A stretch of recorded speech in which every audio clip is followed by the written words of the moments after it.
Bonjour et bienvenue dans Un autre chemin est possible, le podcast de celles et ceux qui préfèrent cheminer et se questionner plutôt que de prendre des routes toutes tracées. Je suis Marion, docteur en pharmacie, naturopathe et coach. Ici, je questionne, j'explore, je doute, je déconstruis et je fais pousser de nouvelles racines. Ce podcast est un espace où le bien-être est politique, où prendre soin de soi devient un acte de résistance face à un monde qui nous pousse à l'épuisement. C'est un espace où on parle de bien-être, d'écologie, de naturopathie, d'entrepreneuriat, de problématiques de société et de choix de vie engagés. Où l'on explore la santé autrement, en refusant les injonctions et en construisant un monde où l'on prend soin de soi, des autres et du vivant. Je partage ici mes réflexions, mes prises de conscience, mes vulnérabilités et j'ouvre le dialogue avec celles et ceux qui, comme vous, cherchent à tracer leur propre chemin. Parce que oui, un autre chemin est possible, plus libre, plus juste, plus aligné. Si ce podcast vous inspire, pensez à vous abonner et à laisser une note ou un commentaire et à le partager autour de vous. Bonjour à tous, j'espère que vous allez bien. Je suis très contente de vous retrouver en ce début d'année 2026. Ça fait un petit moment que j'avais pas fait d'épisode de podcast là depuis décembre. Alors je vous avoue qu'au moment où j'enregistre cet épisode, la nuit précédente n'a pas été super. Et du coup, c'est avec pas mal de fatigue que j'enregistre. Du coup, ce qui expliquera que j'ai peut-être pas la même énergie dans la voix que d'habitude. Mais en même temps, je trouve que c'est aussi chouette de faire avec l'énergie du moment. Je trouve que de toute façon, le mois de janvier est quand même un mois où l'attention, quelque part, devrait être aussi au repos. Ma prof de yoga, Delphine Denis, que j'avais interviewée dans un de mes tout premiers épisodes du podcast, avait proposé que sur le mois de janvier, ce soit un Sleep January, un peu à l'image du Dry January. D'ailleurs, j'en ai pas du tout entendu parler cette année de Dry January. Mais voilà, de proposer en fait de consacrer plutôt ce mois de janvier à la récupération, au repos, à la régénération. Et ça m'avait vraiment beaucoup parlé parce que je sentais justement en fait... D'ailleurs, c'est souvent maintenant décrié le côté bonne résolution de nouvelle année qui colle pas en fait avec l'énergie du moment. Donc effectivement, ce besoin de temps vraiment d'entrer dans l'hiver. En fait, janvier, c'est vraiment le premier mois de l'hiver, ce moment de retour à soi. Et en plus, c'est vrai que l'année a commencé avec la neige. Peut-être pas partout, mais à Paris, la semaine de rentrée de janvier, il y a eu beaucoup de neige, ce qui est assez rare quand même à Paris. Et ça a donné, je trouve, le ton d'un mois où justement le besoin de ralentir, de ne pas s'éparpiller, de pas courir dans tous les sens. J'aurais aimé consacrer encore plus de temps à ce repos que je sentais nécessaire et justement, j'arrive un petit peu fatiguée là sur la fin du mois. Alors aujourd'hui, j'avais envie de vous faire un épisode, comme d'habitude, j'allais dire encore une lettre ouverte, où je voulais partager un petit peu ce qui pour moi avait fait mon année 2025. Alors l'idée, c'est pas forcément d'en faire un bilan structuré, précis, parce qu'en plus, au mois de novembre, justement, je vous ai partagé mon bilan de 3 ans d'activité à mon compte. Et j'avais pas forcément envie de refaire la même chose. Néanmoins, c'est quelque chose que je fais chaque année, de prendre du temps pour faire un petit peu, justement, le bilan de mon année et de regarder le chemin parcouru, de prendre du recul. Et l'année dernière, j'avais passé beaucoup de temps à travailler justement une trame de bilan assez précise et elle m'a été précieuse cette année de repartir sur cette trame. Ça m'a vraiment aidée à justement me poser des questions spécifiques pour faire le point sur l'année écoulée. Et comme moi je fais un peu des bilans tout au long de l'année très réguliers, c'est aussi assez facile après d'aller un petit peu récapituler. Donc c'est plutôt comme si je redéfile l'année pour me rappeler tout ce qui s'est passé. Mais le fait d'en garder une trace au fur et à mesure, ça rend l'exercice beaucoup plus facile. Ce que j'avais envie de vous partager, c'est plus qu'est-ce que je retiens en fait de cette année et qu'est-ce qui a été des prises de conscience marquantes par exemple, des nouvelles habitudes aussi, parce que voilà, je trouve que c'est ça aussi qui colore nos vies et ce qu'on retient d'une année sur l'autre. plus qu'un vrai bilan, c'est plus un partage de ce qui a marqué mon année 2025 et avec quoi je repars pour cette année 2026 avec toujours l'envie de partager. Peut-être que ce qui a fait mon année pourra aussi peut-être résonner avec ce qui a fait la vôtre.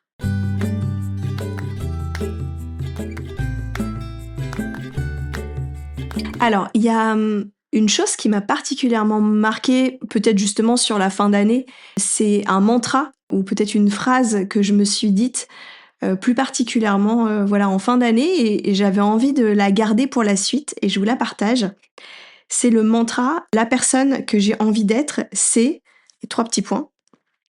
Je vais vous expliquer comment ça m'est venu cette phrase. Je trouve qu'il m'aide beaucoup à, réfléchir justement, qu'est-ce que j'ai envie d'incarner en termes de valeurs, par exemple, enfin je les connais bien maintenant mes valeurs, c'est un travail, que j'ai fait, quand je me suis formée au coaching justement et je trouve ça hyper important, quand j'accompagne des personnes, de les aider à identifier leurs valeurs pour être capable, de les mettre en place, dans leur vie, de les exprimer également et je trouve que cette phrase, elle m'aide encore plus à le mettre, en avant et aussi, en fait, à faire, abstraction de ce que pensent les autres ou alors, en tout cas, de la peur du jugement que je peux avoir pour m'assumer, pleinement.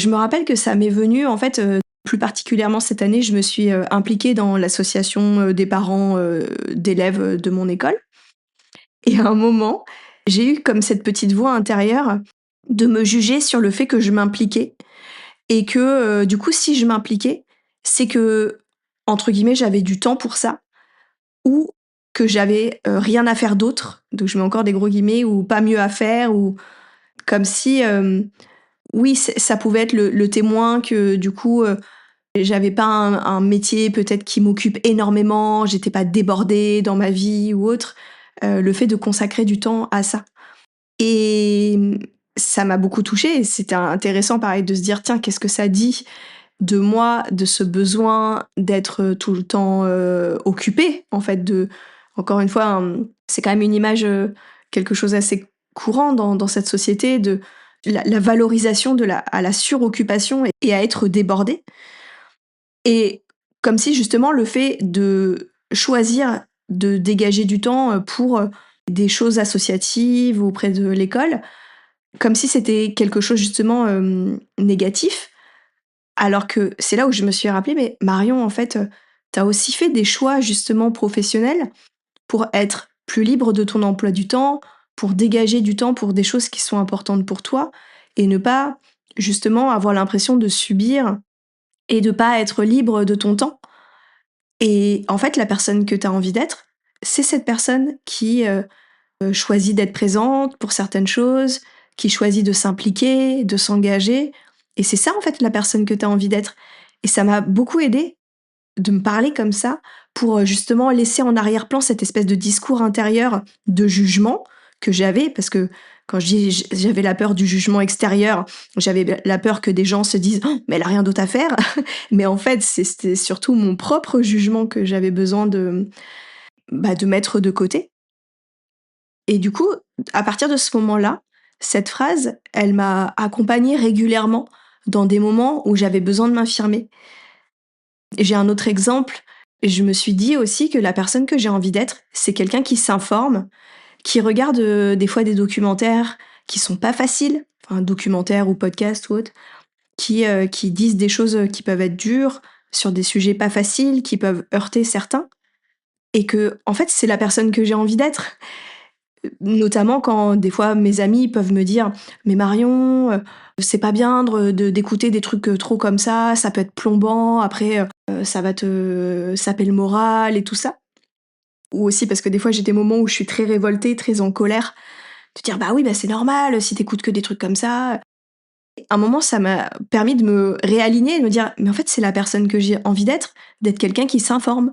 Et j'en assume les conséquences derrière, en fait, et je les gère, il y a pas de souci. C'est mon choix, en fait. Donc voilà, ça pour vous donner, quelques exemples de moments où ça m'aide beaucoup et je trouve que cette phrase, me porte. Si ça peut vous aider de vous demander, qui c'est la personne que vous avez envie d'être et elle a plein de facettes et de vous dire, mais en fait, c'est ce que j'ai envie d'être, point quoi. Je trouvais que ça m'aidait beaucoup à faire des choix qui sont pas toujours confortables, qui sont pas toujours les choix de la majorité, mais qui sont vraiment des choix de vie alignés.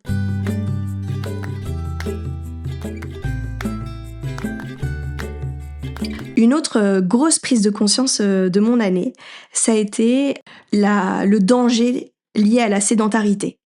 Alors ça, c'est complètement en lien avec l'épisode que j'ai fait avec Alexandre Dana, qui a écrit le livre La chaise tue. Donc je vous remettrai les liens vers l'épisode. Et ça a été vraiment, il y a eu un avant-après cet épisode, parce que j'ai réalisé à quel point la sédentarité, c'était un problème de société. En fait, dans ma formation de naturopathie, j'avais vraiment conscience de l'importance du mouvement. C'était quelque chose dont on parlait beaucoup. Et quand j'accompagne des personnes en consultation, je suis toujours vigilante, justement, à voir est-ce qu'elles ont assez de mouvement dans leur vie. Mais je vais peut-être plus regarder est-ce qu'elles font suffisamment d'activité physique. On peut appeler ça du sport, mais pas forcément. Pour moi, l'activité physique, c'est un petit peu plus large. Mais sans réaliser que quand bien même il y a de l'activité physique, et c'est déjà super, le fait de passer 8 heures, voire plus, par jour assis, c'est hyper néfaste pour la santé.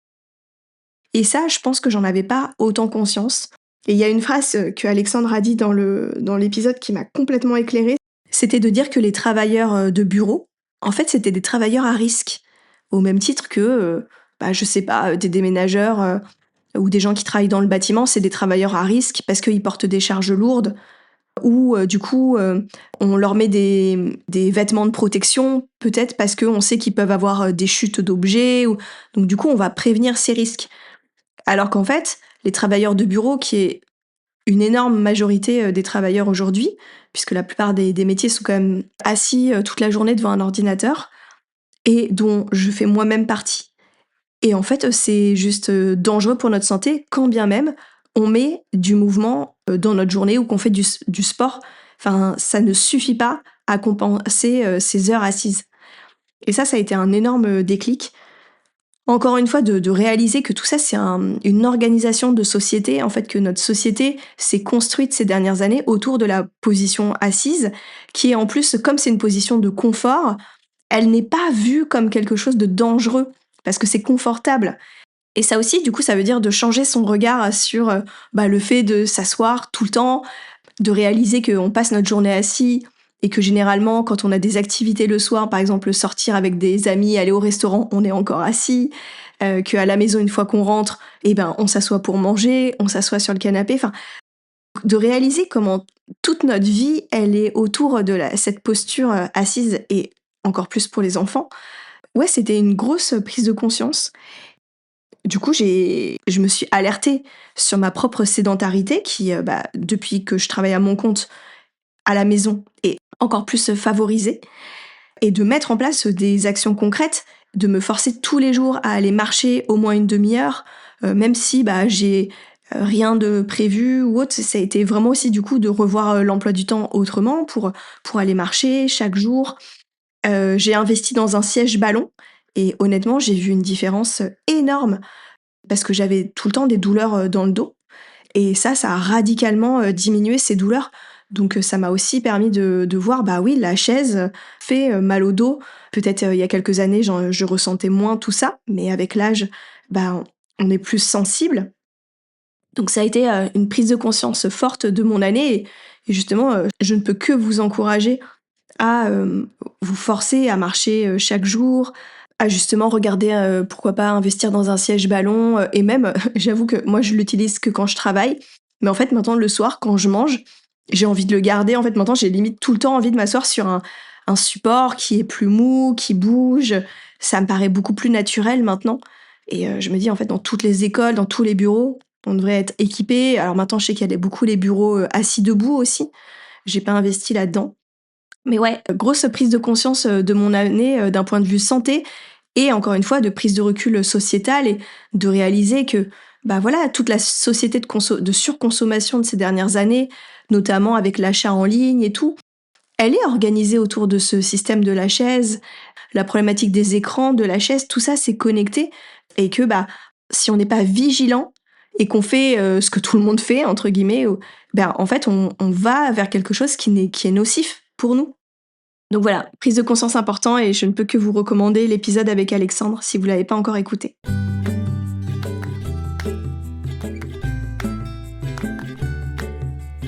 Ensuite, j'ai eu un fil rouge cette année qui était quand même pas mal lié aux enfants et à la place des enfants. C'était aussi quelque chose qui m'a beaucoup animée sur le mois de janvier, parce que j'ai écouté un podcast qui était absolument génial, qui s'appelle Qui c'est qui commande de Lolita Rivet, sur les droits des enfants. J'ai trouvé vraiment d'utilité publique, justement, et je vous le recommande absolument. Ça fait pas partie de mon année 2025, mais c'est vraiment dans la suite logique.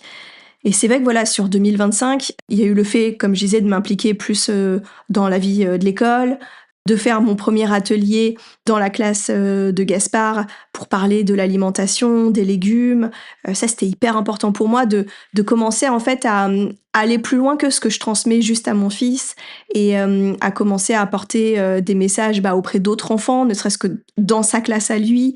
C'est des choses que j'osais pas forcément faire avant et que là, je me commençais à me sentir dans cet élan de le faire, dans la disponibilité, l'envie. Et d'ailleurs, du coup, je vais continuer. On va bientôt faire l'atelier sur les légumes et les fruits d'hiver. J'avais prévu d'en faire un par saison. J'ai aussi été très marquée par le fait d'inscrire mon enfant dans les activités extrascolaires. J'en avais parlé dans un épisode, notamment avec le foot, qui a été une sacrée épreuve pour moi. D'ailleurs, pour la petite info, là, on vient décider d'arrêter. En fait, au début, j'ai choisi de le laisser parce que ça l'amusait, et même si ce que je voyais n'était pas OK pour moi, j'ai choisi de lui faire confiance et de le laisser un peu faire son chemin avec cet environnement que je trouvais vraiment négatif et pas bienveillant. Mais d'être là en support au cas où. Et il a fini par de lui-même dire en fait ça me va pas. Et ça m'a vachement touchée qu'en fait de lui-même il se rende compte que c'était pas un bon environnement et que même s'il adorait le foot, les conditions encore une fois dans ce club, je sais qu'il y a des choses qui peuvent être très bien par ailleurs, mais dans le club où on était, c'était pas du tout OK. Et du coup, dès lors que par contre il m'a dit écoute, maman, j'ai plus trop envie d'y aller, j'ai fait pas de problème, on arrête ça tout de suite. Donc voilà, tout ça, ça a été des moments assez marquants de mon année. Mais surtout, et j'en avais parlé dans un épisode, c'est le fait d'avoir maintenant mes thématiques de cœur, elles se sont posées. Et ces thématiques-là, c'est la santé, l'écologie et l'éducation. C'est 3 piliers pour moi qui sont essentiels. Et d'ailleurs, dans la santé, je mettrais l'alimentation parce que, pour moi, l'alimentation, c'est presque un pilier à part entière, mais je pourrais l'incorporer dans la santé. Cette année m'a permis vraiment de connecter, en fait, tous ces sujets. La santé et l'écologie, c'était déjà le cas depuis un petit moment, mais ça s'est encore plus posé pour moi cette année. Mais ça a été aussi le cas pour l'éducation. J'en avais parlé dans un épisode, le fait de connecter l'éducation avec les problématiques écologiques, c'est-à-dire que aujourd'hui, la société de surconsommation, c'est le résultat d'adultes qui ne savent pas gérer leurs émotions inconfortables et du coup compensent en consommant. Donc tout ça s'apprend via une éducation émotionnelle dans l'enfance, mais aussi le sujet des violences faites aux enfants, qui a été un sujet qui m'a aussi beaucoup touchée sur la fin d'année 2025, y compris les scandales de violences sexuelles qui ont beaucoup explosé une fois de plus dans les actualités. J'ai regardé le documentaire de F. Simonet qui s'appelle Réinventer l'enfance. C'est un documentaire pareil, je trouve, d'utilité publique, même s'il est très dur. C'est dur de regarder en face le témoignage de toutes ces personnes et en même temps, je trouve ça essentiel. Le documentaire pose justement les mots sur le fait que toutes ces violences faites aux enfants, c'est un problème de santé publique parce que ça va faire des adultes qui plus tard auront justement des problèmes de santé, que ce soit psychiques ou physiques, liés à ces violences. Donc encore une fois, on ne peut pas déconnecter les problématiques de l'éducation, de notre regard qu'on porte sur l'enfance, de problématiques de santé publique. Tout ça, ça se connecte à chaque fois. Et encore une fois aussi, même la problématique écologique, j'ai beaucoup aimé une phrase du podcast Qui c'est qui commande, qui dit que c'est la non-intervention des problématiques écologiques qui est faite aujourd'hui par nos gouvernements. C'est une violence qu'on fait à la jeune génération parce que c'est eux, en fait, qui vont en subir les conséquences. Donc, pour moi, voilà, ça a été vraiment une année où tout s'est relié. et de manière encore plus forte que peut-être ça l'était déjà avant.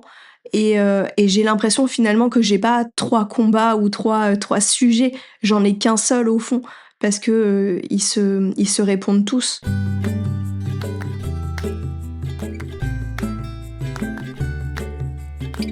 Et si je devais partager, une, 4e prise de conscience aussi qui a été forte pour moi cette année, c'est de réaliser que, de mon vivant, pour prendre cette expression, je suis le témoin de transformations de société qui sont profonds. Alors je sais pas pourquoi j'ai pris conscience de ça cette année. Alors peut-être c'est, la quarantaine, il y a peut-être quelque chose comme ça. Peut-être aussi le fait d'être parent maintenant et de des fois comparer ma vie en tant que parent à la vie de mes parents quand leur enfant était du même âge que le mien et de me rendre compte à quel point il y a eu des changements radicaux en fait, de société. Par exemple, bah, effectivement l'arrivée d'internet, des moyens de communication, du smartphone et des réseaux sociaux. En fait, des fois, je réalise que mes parents, par exemple, quand, ils avaient fini leur travail, ils rentraient chez eux, que leur occupation, c'était, bah, de la vie de la maison, effectivement, faire à manger, s'occuper de moi, des devoirs, partager le repas ensemble et ensuite, soit lire, soit regarder un film qui passait à la télé et il y avait le choix entre, 6 chaînes de télévision.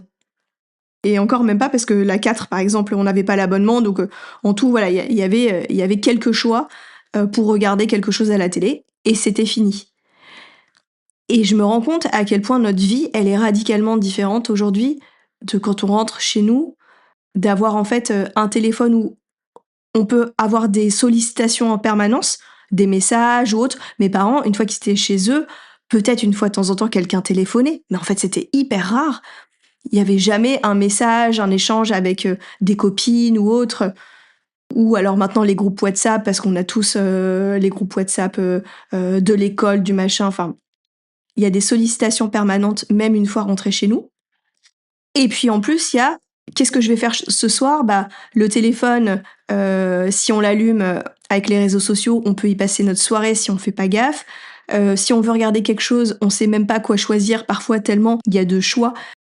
Et je trouve que les parents d'aujourd'hui ont une forme de fatigue, alors et même pas que les parents, hein, désolée de peut-être, là je compare en tant que vie de parent, mais en fait c'est tout le monde.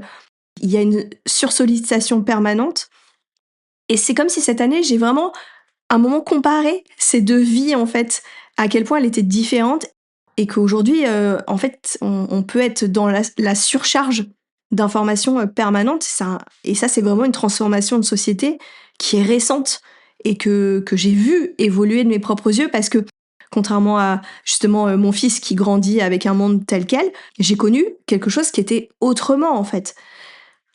Il y a eu des lectures que j'ai faites dans l'année, par exemple, j'ai lu le livre d'Hugo Clément sur, pourquoi j'ai arrêté de manger de la viande et il y a des passages qui m'ont marquée parce que, il y a beaucoup de chiffres dans le livre, c'est très sourcé en fait, il y a beaucoup d'infos, en termes de chiffres et surtout des fois avec des années en disant, bah, par exemple, à telle époque, tant de pourcents, des élevages étaient concentrés sur des petits éleveurs. Aujourd'hui, c'est peut-être seulement 1% par exemple. Moi, je pouvais imaginer que ça s'est fait sur un temps beaucoup plus long. J'avais l'impression que ça datait presque des années 50, en fait, de la période après la guerre où il a fallu, où il y a eu un changement profond dans l'agriculture et oui, ça a pris naissance à ce moment-là. Mais en fait, par exemple, des changements drastiques en termes de structuration des élevages vers, de petits éleveurs pour aller vers des énormes structures, tout ça, c'est quand même récent et c'est des choses, finalement, quand j'étais enfant, ça n'était pas autant que maintenant et de prendre conscience en voyant les dates, de voir mais en fait, c'est en train de se passer maintenant, en fait. C'est pas finalement, un truc qui s'est étalé sur un siècle. Il y a quand même des accélérations, depuis 40 ans dans nos modes de consommation, dans nos modes bah, pareil, un autre exemple, je crois que la consommation, de vêtements a doublé en l'espace de soit 10 ans, soit depuis les années 2000. J'ai un doute au niveau de la date. Donc pareil, ça c'est vraiment un truc qui est en cours, qui est actuel. Vous imaginez doubler?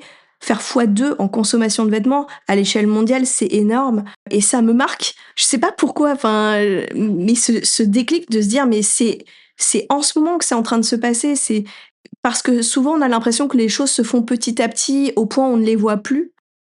Pareil, je pourrais vous citer tous les chiffres d'effondrement de la biodiversité. Il y a plein de choses. Bah, moi, j'ai ce souvenir très précis, étant enfant, d'être en voiture avec mes parents pour aller en vacances et d'avoir le pare-brise constellé d'insectes qui s'étaient écrasés sur le pare-brise et que ça n'arrive plus du tout. Donc en fait, de mon vivant, j'ai vu cette différence. Enfin, elle est palpable en fait. C'est pas juste des chiffres. Un autre exemple, pareil, qui m'a interpellée dernièrement, c'était d'entendre que les enfants jouent 10 fois moins dehors qu'il y a 30 ans.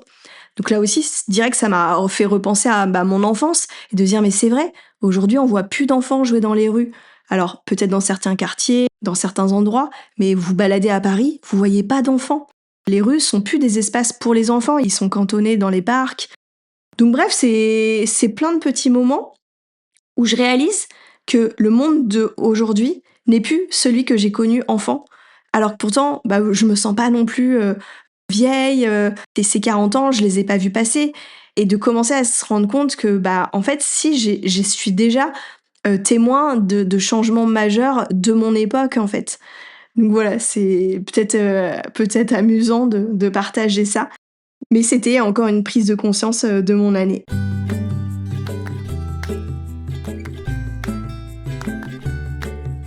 2025, c'était aussi une année ponctuée par des nouvelles habitudes, comme par exemple le fait de m'inscrire à la bibliothèque.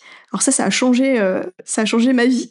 Mais c'est fou, pourtant j'étais inscrite à la bibliothèque enfant et je l'avais jamais fait de ma vie d'adulte.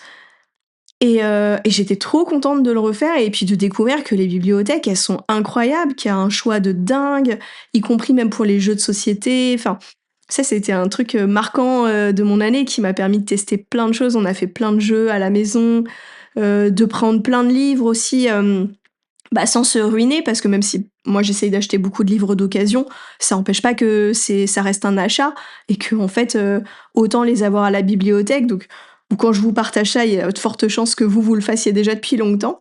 Et voilà, moi, c'était un peu une nouveauté de cette année. 2025, ça a été aussi l'année où, en tout cas l'été, où j'ai fait beaucoup de ginger beer et de kéfir, vous savez, les boissons fermentées.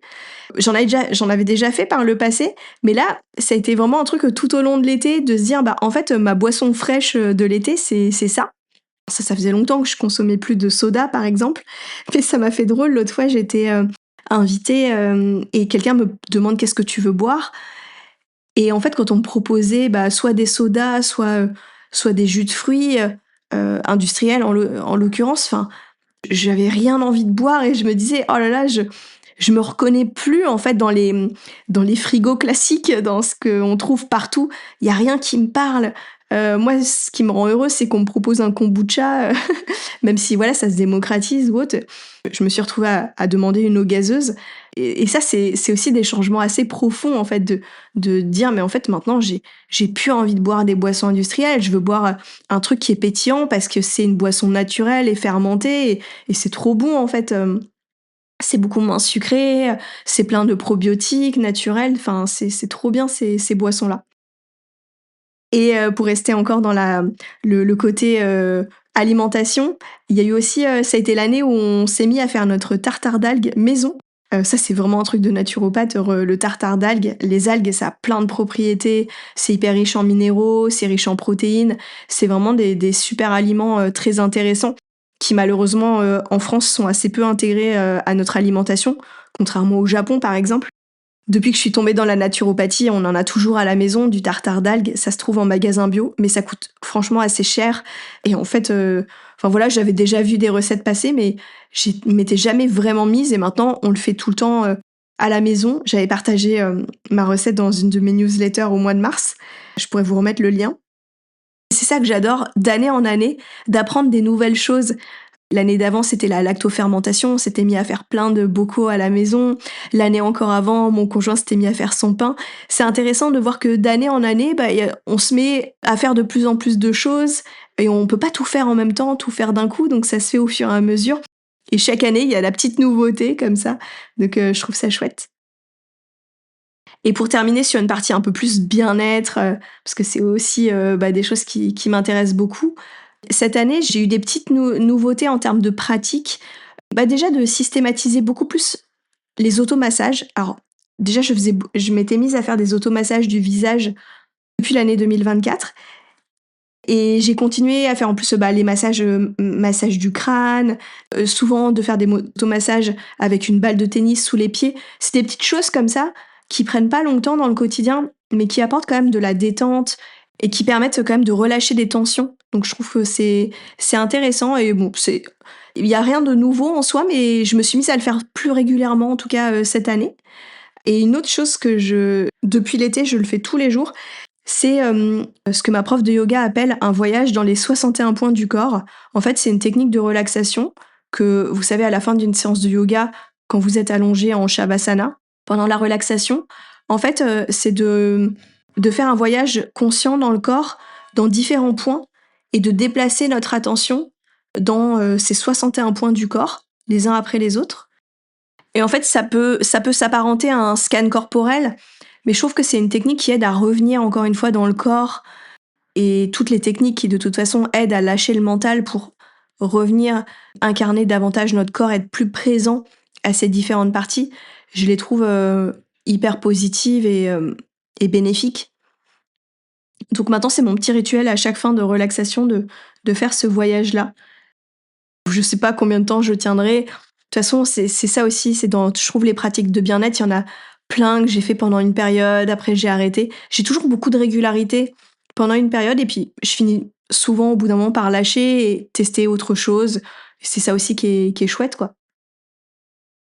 Ah, et pour finir, une nouvelle habitude plutôt familiale qu'on a mis en place cette année 2025, c'est de se poser la question tous les trois, donc avec mon conjoint et mon fils, le week-end par exemple, de se faire la liste de ce qu'on a envie de faire.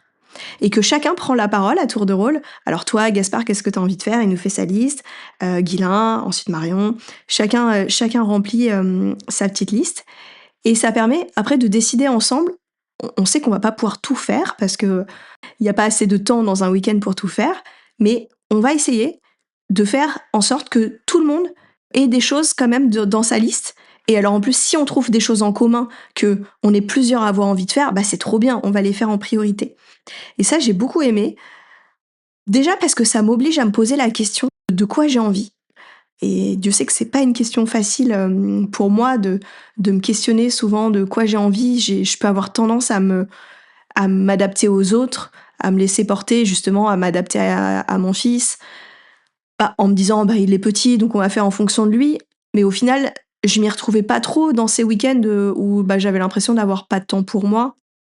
Alors voilà, j'ai toujours encore l'impression de ne pas avoir autant de temps pour moi que je le voudrais, mais je trouve que ça nous a beaucoup aidés. Et on le fait chaque week-end et pour les vacances aussi. De se dire, tiens, pendant les vacances, de quoi on a envie chacun? Ah moi j'aimerais aller marcher, moi j'aimerais cuisiner, j'ai envie de regarder tel film ensemble. Et de partager et du coup de décider un peu plus collectivement ce qu'on a envie de faire. Donc voilà, je vous le partage comme une petite astuce que peut-être vous aurez envie d'essayer ou peut-être que vous en aurez d'autres à me partager.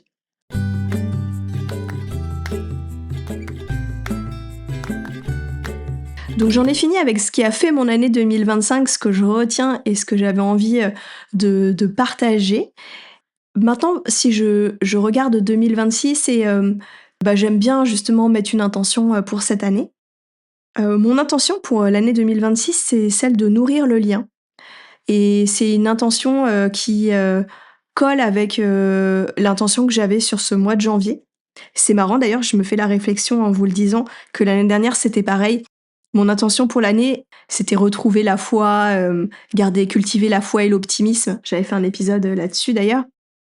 Et ça m'avait été donné parce que c'était le ton de mon mois de janvier, en fait. Comme si la tonalité du mois de janvier, sa thématique, me donnait un peu une thématique pour l'année qui, bien sûr, va évoluer parce que quand on porte une intention pour l'année, on la porte avec ce qui nous marque le plus au moment où on la pose, cette intention. Et moi, c'est nourrir le lien parce que, en fait, il y a vraiment quelque chose qui m'attriste profondément. C'est la disparition de la tradition des vœux. Ça fait plusieurs années que je remarque que c'est quelque chose qui se fait de moins en moins. Les cartes, les vœux à l'écrit, ça a quasiment, disparu. Moi-même, c'est quelque chose que je pratiquais plus vraiment et que je me suis mise à refaire, en étant à mon compte parce que j'avais envie de le faire, pour remercier les gens, enfin, que c'était vraiment un moment d'expression de gratitude. Mais par contre, j'ai toujours, quand même, essayé de faire, au moins ce par texto. Alors maintenant, en plus, il y a la possibilité de laisser des vocaux, pour donner des nouvelles. Et déjà l'année dernière, effectivement, j'avais remarqué que beaucoup de mes vœux étaient restés sans réponse.